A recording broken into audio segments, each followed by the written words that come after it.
मैं जब छोटा था तो मेरा दिन स्टार्ट होता था एक अनजाने कार्टून के साथ, जहाँ पर बहुत सारे ट्रेन हुआ करते थे, वो लोग आपस में बात करते थे और कई सारे पहेलियां भी सुलझाते थे। हाँ गाइस, मैं किसी और कार्टून के बारे में नहीं बल्कि थॉमस एंड फ्रेंड कार्टून के बारे में बात कर रहा हूँ। तो गाइस, इस कार्टून का ना बहुत सारे मिस्टीरियस एपिसोड भी हुआ करते थे जो हमारे इंडिया में दिखाए ही नहीं गए, जहाँ पर हमको थॉमस के एक्चुअल सैड बैक स्टोरी दिखाया जाता है। इस कार्टून में कितने सारे कैरेक्टर हुआ करते थे ये भी वहाँ पर दिखाया गया है। इवन वहाँ पर हमको ये भी दिखाया गया है कि इस कार्टून के लास्ट में क्या हुआ था। सो डोंट वरी गाइस, आज मैं आपको थॉमस एंड फ्रेंड की एंटायर स्टोरी बताने वाला हूँ। तो मेरे बेरोजगार नल्ले मत भाई लोग अब कुर्सी की पेटी बांध लो और हो सके तो एक हेडफोन लेकर किसी कोने में बैठ जाओ और इस कहानी का मतलब कुछ खाते खाते, क्योंकि आगे वीडियो में बहुत बवाल सीन होने वाला है। Thomas, Gordon, Henry, Edward, Thomas and his friends.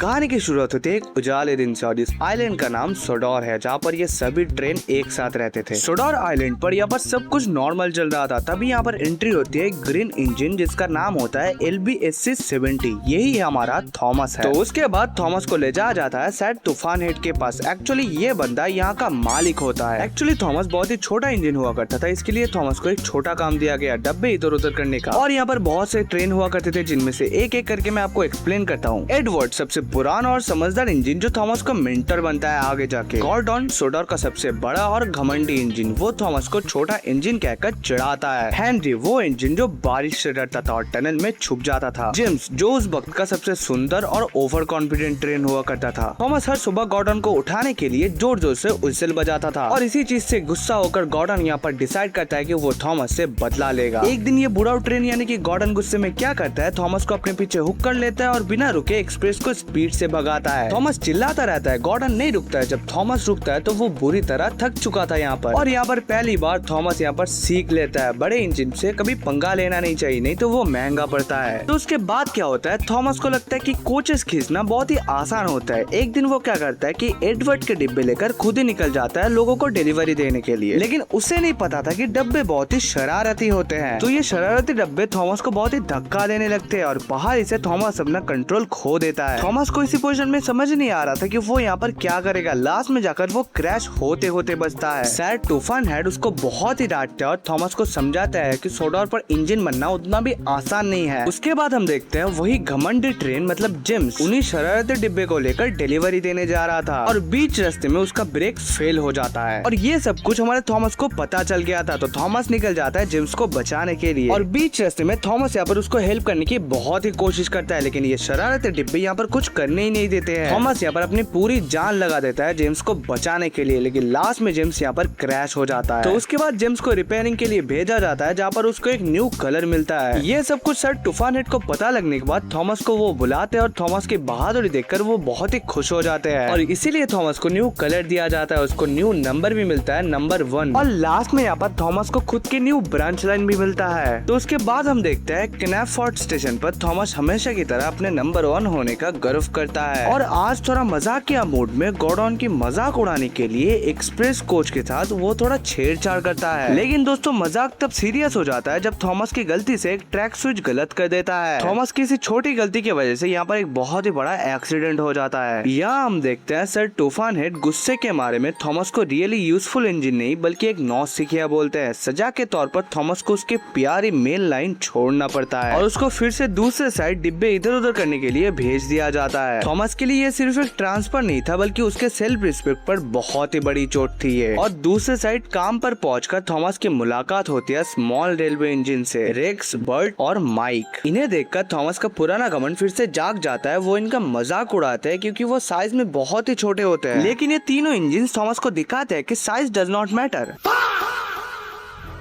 ये तीनों मिट्टी और पत्थर उठाने का काम इतना जल्दी करते हैं कि थॉमस यहाँ पर दंग रह जाता है। हर इंजन का एक अलग ही वैल्यू होता है, पर क्या थॉमस ये सब कुछ सीख पाया? शायद नहीं, क्योंकि उसके दिमाग में अभी भी सर तूफान हेड का गुस्सा घूम रहा था। जब थॉमस कंस्ट्रक्शन साइट पर पहुंचता है तभी उसकी मुलाकात होती है एक नए पर्पल इंजन से जिसका नाम होता है रायन। रायन एक फ्रेंडली और मेहनती इंजन है, लेकिन थॉमस को लगता है कि वो उसका दुश्मन है, क्योंकि एक्चुअली थॉमस जिस लाइन पर काम करता था उसी लाइन पर अभी रायन काम करता है। तो उसके बाद हम देखते हैं थॉमस की गलती की वजह से यहाँ पर थॉमस को बहुत ही खराब कोयला मिल गया था और यहाँ पर थॉमस की चिमनी से बहुत ही धुआं और आग के झपटे निकल रहा था। रायन उसे वार्न करता है, रुको थॉमस, ये खतरनाक हो सकता है, लेकिन थॉमस की जलन इतना ज्यादा था कि उसको लगता है रायन उसको सिर्फ नीचा दिखा रहा है। और उसी बीच एक दिन वो काम कर रहा था, लेकिन थॉमस यहाँ पर एक अनसेफ मतलब बैंड ट्रैक पर चला जाता है। अचानक से वहाँ पर जमीन फटने लगती है और थॉमस अंधेरे गहरे गड्ढे में गिर जाता है। और नीचे जाते ही थॉमस अपना हाईलाइट ऑन करता है और उसको सामने क्या दिखता है, एक बहुत ही पुराना पायरेट शिप। थॉमस ने सदियों पुरानी राज ढूंढ निकाला था। उसे लगता था कि अब सर टूफान हेड खुश होंगे और उसको हीरो कर देंगे, लेकिन यहाँ पर सीन पूरा उल्टा हो जाता है। मेरा मतलब जब उसको ऊपर लाया गया तब सर टूफान हेड उस पर बहुत ही चिल्लाए, क्योंकि उसने जो ट्रैक चोरा था वो एक नया ट्रैक बन रहा था। उन्होंने सारा क्रेडिट यहाँ पर रायन को दे दिया, जिससे कि थॉमस यहाँ पर पूरी तरह इमोशनल हो जाता है। जब सभी यहाँ पर थॉमस को ठुकरा देते हैं तभी यहाँ पर एंट्री होती है एक विलेन की, सेलर जॉन और उसका बोट स्किफ। सेलर जॉन यहाँ पर एक मैनिपुलेटिव मास्टरमाइंड निकलता है। वो थॉमस को बताता है कि वही असली मालिक है वो पायरेट शिप का। सेलर जॉन को एक इंजन चाहिए था जो उसको छुप छुप कर कंस्ट्रक्शन साइट तक ले जा सके जहाँ पर खजाना छुपा हुआ है। थॉमस जो सर टूफान हेड को दिखाना चाहता था कि वो अभी भी यूजफुल है, वो सेलर जॉन का पार्टनर बन जाता है। ये थॉमस की सबसे बड़ी गलती थी, क्योंकि वो एक चोर की मदद कर रहा था। अगले सुबह यहाँ पर कंस्ट्रक्शन साइट पर काम चल रहा होता है। रायन मिट्टी साफ कर रहा होता है, लेकिन उसकी गलती की वजह से डायनामाइट के बॉक्स में आग लग जाता है। थॉमस ये सब कुछ देख लेता है। हमारा थॉमस यहाँ पर जानता था कि अगर वो पीछे हट गया तो रायन यहाँ पर मारा जाएगा। वो अपनी जान की परवाह किए बिना फुल स्पीड में वो डायनामाइट के बॉक्स को ढकेलते हुए उसी गहरे गड्ढे में गिरा देता है। वहाँ पर बहुत ही बड़ा धमाका होता है। थॉमस बच जाता है, लेकिन धुएं की वजह से शायद टूफान हेड को लगता है कि थॉमस ने फिर से गलती किया है और वो शायद रायन को मारने की कोशिश कर रहा था। वो थॉमस की बिना बात सुने वहाँ से निकलने की ऑर्डर देता है थॉमस को, लेकिन इसी बीच थॉमस जब लौट रहा था तभी उसको मारियो मिलता है रास्ते में और इन दोनों में एक छोटा सा टक्कर होता है। और इसी टक्कर की वजह से वहाँ पर मारियो के क्रेन से एक बहुत ही बड़ा बॉक्स निकलता है, जिस बॉक्स से यहाँ पर खजाना निकलता है। लेकिन कहानी यहाँ पर खत्म नहीं होता है। आधी रात पे यहाँ पर सेलर जन आकर उसी खजाना को लेकर निकल जाते हैं, लेकिन ये सब कुछ हमारे थॉमस को पता चल जाता है। थॉमस उसे देख लेता है और समझ जाता है कि अब उसे ही सब कुछ ठीक करना होगा। थॉमस यहाँ पर ट्रैक पर उनका पीछा कर रहा होता है। सेलर जन इतना खतरनाक होता है कि वो थॉमस के ऊपर डायनामाइट फेंक देता है, लेकिन कुछ भी करके थॉमस उससे बच जाता है। लेकिन स्किफ को यहाँ पर बहुत ही बुरा लग रहा था। वो थॉमस को बोलता है कि मुझे जोर से टक्कर मारो और मुझे गिरा दो। उसी बात के मुताबिक थॉमस यहाँ पर उसको टक्कर मारता है, लेकिन वहाँ पर कुछ भी नहीं होता है। लास्ट तक थॉमस यहाँ पर बहुत ही कोशिश करता है उन लोगों को रोकने के लिए, लेकिन लास्ट में ट्रैक खत्म हो जाता है और थॉमस यहाँ पर पानी में बह रहा था। लेकिन स्किप को यहाँ पर बहुत ही बुरा लग रहा था। उसको लग रहा था कि वो अपना सबसे अच्छा दोस्त अभी खो देगा, तो इसीलिए वो सेलर जॉन को और खजाना को पानी में ढकेल देता है। और लास्ट में यहाँ पर पुलिस आकर सेलर जॉन को पकड़ के लेके जाते हैं। सुबह होते ही सर टूफान हेड को सारी सच्चाई पता चल जाता है। उन्हें एहसास होता है कि उन्होंने बहुत ही बुरा किया थॉमस के साथ, और सर टूफान हेड फिर से थॉमस को न्यू कलर और नंबर 1 लौटा देते हैं। तो गाइस यही था थॉमस का कहानी, जहाँ पर थॉमस ने बहुत कुछ सीखा। थॉमस का हीरोइक साइड आप लोगों को कैसा लगा ये कमेंट में बताना मत भूलना। तो गाइस कहानी यहाँ पर खत्म नहीं हो जाता है। इस कार्टून के ना बहुत सारे मूवी भी है जहाँ पर अलग अलग प्लॉट ट्विस्ट है। अगर आप लोग इस वीडियो पे सपोर्ट दिखाते हैं तो मैं इसका सेकंड पार्ट जरूर लाऊंगा। और गाइस अगर आप लोग चाहते हैं कि अपनी बचपन के दिन यानी कि बाल वीर देखना, तो आप मेरे इस वीडियो को चेक कर सकते हैं।